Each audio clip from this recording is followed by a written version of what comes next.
नमस्कार, मी डॉक्टर मच्छिंद्र बांगर महाराष्ट्रातील आणि देशातील हवामान परिस्थिती संदर्भात ताजे अपडेट देणार आहे. आपण बघतो की उत्तर भारतामध्ये एक प्रभावी WD सरकतोय, जो थोडा मैदानी भागाकडे देखील प्रभाव टाकण्याची शक्यता आहे आणि अरबी समुद्राच्या दक्षिणेला देखील एक पावसाळी क्षेत्र विकसित होतं. नेमकी या दोन्ही सिस्टम किती प्रभावी बनतात यावर आता पुढील वातावरण अवलंबून असणार आहे. बर्फवृष्टी, हिमवृष्टी, हिमवादळं यांचा प्रभाव उत्तर भारतात तयार झाला आहे.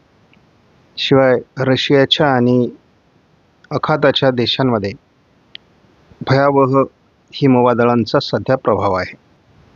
एकीकडे उत्तर भारतात आलेला WD आणि धुके शिवाय होणारा पाऊस, असा ट्रिपल अटॅक हा उत्तर भारतामध्ये होतोय. त्यामुळे थंडी आहे, पाऊस आहे, बर्फवृष्टी होते, त्यामुळे धुक्यांचा प्रभाव आहे. सर्व बघितल्यानंतर उत्तर भारतात थोडी कठीण परिस्थिती निर्माण होते. मात्र पर्यटन स्थळी मोठी गर्दी आपल्याला आता बघायला मिळते. आज 31 तारखेला अनेक राज्यांमध्ये, उत्तरेला आणि तामिळनाडूमध्ये देखील पावसाचा अंदाज आहे.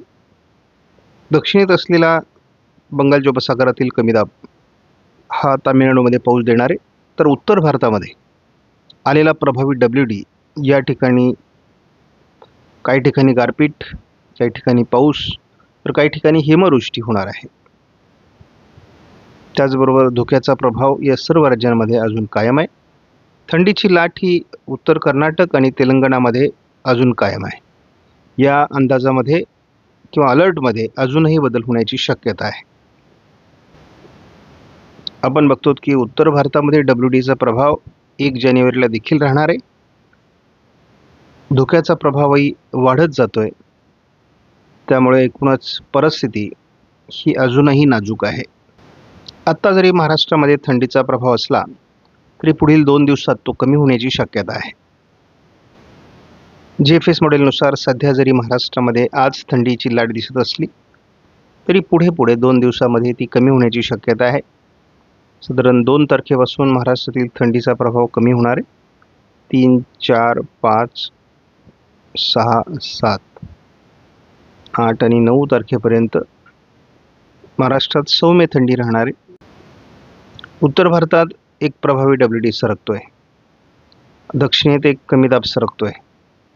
या पार्श्वभूमीवर तामिळनाडू, दक्षिण कर्नाटक, केरळ, उत्तरेकडील बहुतांश राज्यांमध्ये पावसाळी परिस्थिती निर्माण होऊ शकते असा अंदाज आहे.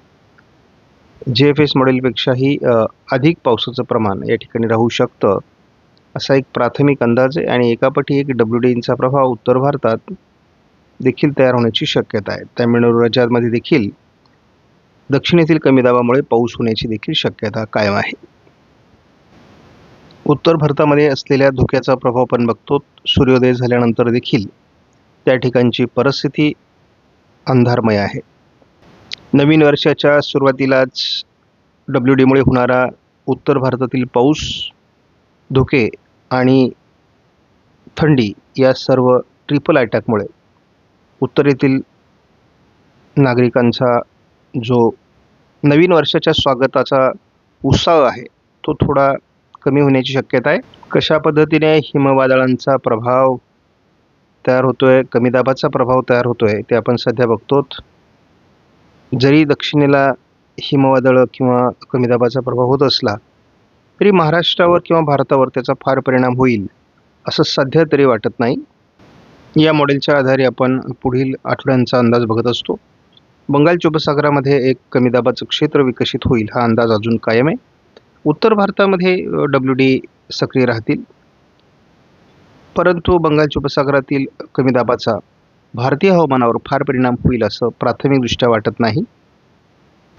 मात्र या मॉडेलने विदर्भामध्ये 13 जानेवारी ते 20 जानेवारीच्या दरम्यान पूर्व विदर्भात पावसाचा अंदाज व्यक्त केला आहे.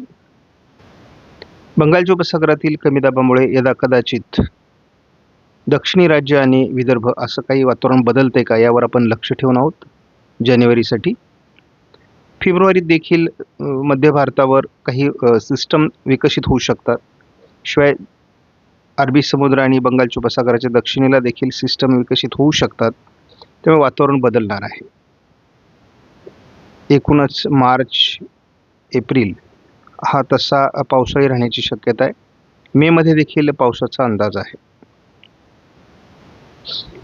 आपण या सर्व मॉडेलच्या आधारे म्हणजे एप्रिल आणि मेवर लक्ष ठेवून आहोत. अजून अंदाजात कोणताही बदल झालेला नाही आहे. म्हणजे एप्रिल मेमध्ये सुद्धा अवकाळी पावसाचा अंदाज या मॉडेलने देऊन ठेवला आहे. आपण या मॉडेलचा 15 दिवसाचा धावता अंदाज बघत असतो. तर आपल्याला WD राजस्थान, दिल्ली, पंजाब, हरियाणा, उत्तराखंड, जम्मू काश्मीर, लेह लडाख या बाजूने सरकताना दिसत आहेत. गुजरातमध्ये देखील त्याचा आज पहिल्यांदा थोडा प्रभाव दाखवला आहे. त्यामुळे हवामानात बदल होतोय. दक्षिणी राज्यांमध्ये म्हणजे तामिळनाडू, केरळमध्ये देखील पावसाचा अंदाज आहे. आपल्याला महाराष्ट्रात देखील ढगाळ वातावरण होईल असा एक प्राथमिक अंदाज देण्यात आलेला आहे. त्यामुळे हवामान आता यापुढे पावसास अनुकूल होईल काय यावर आपण लक्ष देणार आहोत. आपण बघतो की साधारण ECMWF मॉडेलने तरी दक्षिणी 2 राज्य केरळ आणि तामिळनाडूमध्ये पावसाचा अंदाज दिला आहे. उत्तरेकडील 5 ते 6 राज्यांमध्ये बर्फवृष्टी, गारपीट, पाऊस असा ट्रिपल अलर्ट दिलेला आहे. त्यामुळे उत्तरेकडे काही राज्यांमध्ये नवीन वर्षाच्या सुरुवातीलाच हिमवादळं निर्माण होऊ शकतात असा अंदाज आहे. 1-2 तारखेला म्हणजे जानेवारीच्या सुरुवातीपासून थोडं वातावरण बदलणार आहे. बंगालच्या उपसागराकडून वारे प्रवाहित होतील. महाराष्ट्रामध्ये ढगाळ परिस्थिती निर्माण होईल. पर्यायाने पहिल्या 4-5 तारखेपर्यंतच महाराष्ट्रामध्ये थंडी देखील कमी होण्याची शक्यता आहे. किरकोळ ढगाळ परिस्थिती असल्यामुळे पावसाचा अंदाज महाराष्ट्रासाठी नाही. अजून महाराष्ट्रामध्ये तशी थंडीची लाट विदर्भ वगैरे आहे. परंतु पुढील 2 दिवसात म्हणजे 48 तासानंतर थंडीचा प्रभाव कमी होणार आहे आणि ढगाळ परिस्थिती वाढणार आहे. त्यामुळे वातावरण महाराष्ट्रात बदलल्याचा अनुभव शेतकऱ्यांना येईल. आपणास व्हिडिओमधील माहिती महत्त्वपूर्ण वाटल्यास लाईक करा, शेअर करा, चॅनलला सबस्क्राईब करा. धन्यवाद. जय हिंद, जय महाराष्ट्र, जय बळीराजा.